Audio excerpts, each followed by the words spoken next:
Hey, what's up, man? Hey, I'm all right. How are you? I'm doing good, my friend. Good, good, good. Where are you at the moment? I am in Lancaster, Pennsylvania for our second show uh, since the pandemic. So it's exciting to get back out there. I bet it's exciting. So tell me how you felt like, was it last night, the first show? Yeah, yesterday we played Incarceration Festival. It was really cool. Huge crowd, lively audience. It was a great way to get back out there. It's like walking onto that stage for the first time after what's happened. How did that feel for you last night? It felt like a triumphant return. I mean, it's just like we've sort of, like everybody else in the world, have been sort of rerouted to different programming, so to speak, and to get back to what we love doing the most was just an incredible feeling, and to do it in that sort of grand fashion with such a large festival and large crowd and huge stage. It was great. Yeah. And do you feel like people are appreciating the live experience more than ever now because of how things have been? I think it's too early for me to make that statement just yet, just because it's only the second show tonight. But if yesterday was any indication, I would say 100%, man. Seems like everyone is just starving to get back to some sort of normalcy in terms of concerts. Yeah. And I feel like Ice Nine Kills are, the kind of band that when you go out on stage, you're never going to go just through the motions. Do you always feel like, even if maybe you're not quite in the mood, that you always have to like take it to the next level? Yeah, I think just that's inherently what we try to do. We want to put on a great show for people, beyond just the music, and that's why we put a lot of attention to detailing with, like, costumes and masks and stage production. So I think that we always try to give it 110, no matter what the circumstances are. We have to. You have to, yeah. I certainly wouldn't want to be a band that goes on after your band necessarily. I think you always like take the levels up a notch, and like you say, it's not just about the music for you guys. There's always been that theatrical element to everything you do, and obviously especially with the videos and the artwork for everything. Was that always the plan from day one? I know that you were quite a different band when you first started out, but did you always want to have that kind of cinematic theatrical element to what you do? I don't think necessarily from the very beginning of when I started the band. We were more of like a punk band originally, ska and punk. Yeah. And but the thing was, I always loved movies so much. That was like neck and neck with my love of music. And I think it was just that sort of natural progression, when I was thinking, what can we do that we haven't done yet that could be really fun? And the idea of theming it around things that I really loved from my childhood.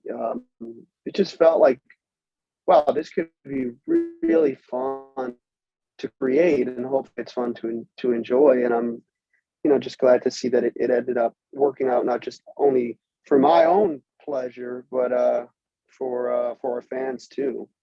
So it's just that kind of that perfect marriage for me of the two things that I liked the most. And do you feel any kind of pressure, like to always keep up in the ante with the way you do things? Because everything that you've done so far, like especially over the last few years, has been so on point and so deliberate. It must be hard to kind of keep coming up with new ideas and kind of pushing it. Yeah, I mean, I think any band, if you have some success on with a certain style or a certain record, I think there's that element of pressure, that you want to make sure that what you do next is as good as the first time you did it. Just like in movies, that you hope the sequel lives up to the original.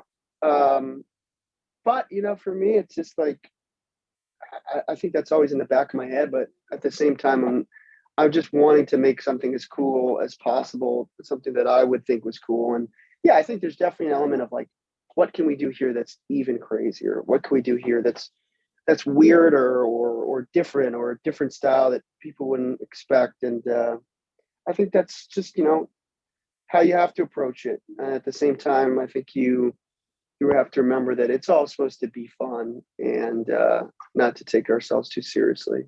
Yeah. Well, you mentioned about sequels, and this album coming up is Silver Scream 2. Why did you decide to go with the Silver Scream 2 kind of name rather than having it as a standalone album with its own title? Well, we do. We have a subtitle, "Welcome to Horrorwood." Yeah.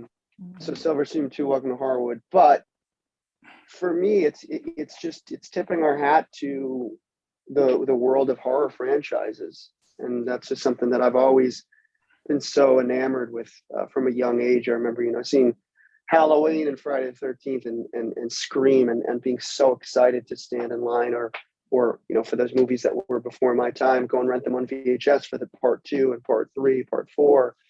So I think for me, it's more just tipping our hat to that world of franchise and movie building, and kind of looking at Ice Nine Kills and the Silver Scream as more of a kind of a movie franchise than necessarily just a band.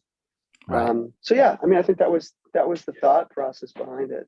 And talking about horror movies, what horror movies would you say the sequel was better than the original?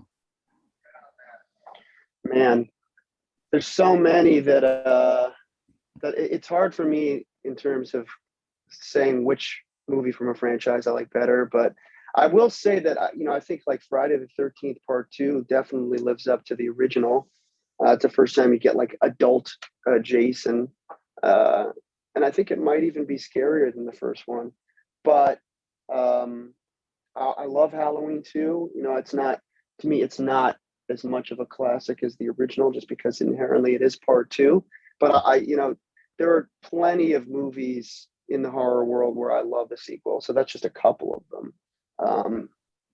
But yeah, I mean, then also, it's kind of funny. Like if our second album isn't as good as the first one, I could be like, the sequel's never supposed to be as good as the first. It was intentional.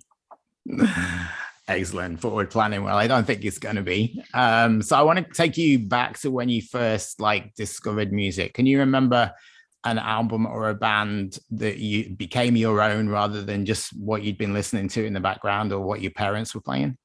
I think for me, the first band that did that was Nirvana. That was like the first band I became like obsessive over when I was very young. So probably like 7 or 8 years old. And that was the first time I was like trying to collect like bootleg copies of shows and as much merchandise I could find, and like rare B-sides. Yeah, it was definitely Nirvana. And I just, that made me want to pick up a guitar. I wanted to be a musician from the first moment I heard that band. And did you get a guitar around that age, or was it Yeah. later on?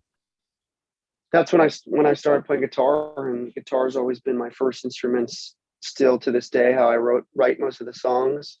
And my parents were nice enough to let me explore that, and bought me guitars and bought me amps, and would constantly take me to Guitar Center or whatever local music shop to let me play around in different guitars. And yeah, that's really where the onset of my love of music came from. And what was the first band you actually went to see live? The first concert I ever saw, I think, was there are two that were around the same time. One was Smashing Pumpkins, while they were still touring on Melancholy, which was amazing, so young, and my parents took me there. And then Silverchair in a band called Local H. I love Silverchair because I think what got me into them was that they reminded me of Nirvana. And I think I saw them when they were supporting their album that just came out called Freak Show. And yeah, I still love all those bands. And you keep up with new music now? Like, are you always paying attention to what's coming up? Not so much. Not because I necessarily don't want to. It's just that I I try not to be influenced by too much modern stuff, just because I don't really want us to sound like the bands that are coming out with us. Right. But I do think it's important to have people on your team or other people that co-write with you or your producer that have their ear to the streets in terms of modern sounding production and stuff like that. But for me, I like to kind of stick to the old stuff that I grew up listening to, like punk bands from like the Epitaph Records scene, um, and a lot of soundtracks, a lot of composers from some of my favorite films. Obviously like Elfman, but like also like Marco Beltrami, who did the Scream franchise, and Yeah. Harry Manfredini, who did the Friday the 13th, and musical theater stuff that I still love to this day, like Les Mis and Phantom. Oh, wow. So you definitely like the drama. Yeah, for sure. That's how I like to keep it. Nice. And like you say that you like to listen to a lot of classic albums from your past. Is there one album that stands out that you think you've listened to more than anything else in your life? Oh man, I don't know if I can pinpoint it to just one album. I've always been a big Goldfinger fan. Like I love the energy from that self-titled record. And that was another band that made me want to write my own songs and sort of capture that kinetic energy that can be hard to capture. So I'd say Goldfinger, self-titled. Yeah, thanks for your time. I've enjoyed our little chat, and we'll see you soon. Definitely, my man. I'll see you soon. All right. Thanks, Spencer. You take care. Have a good one today.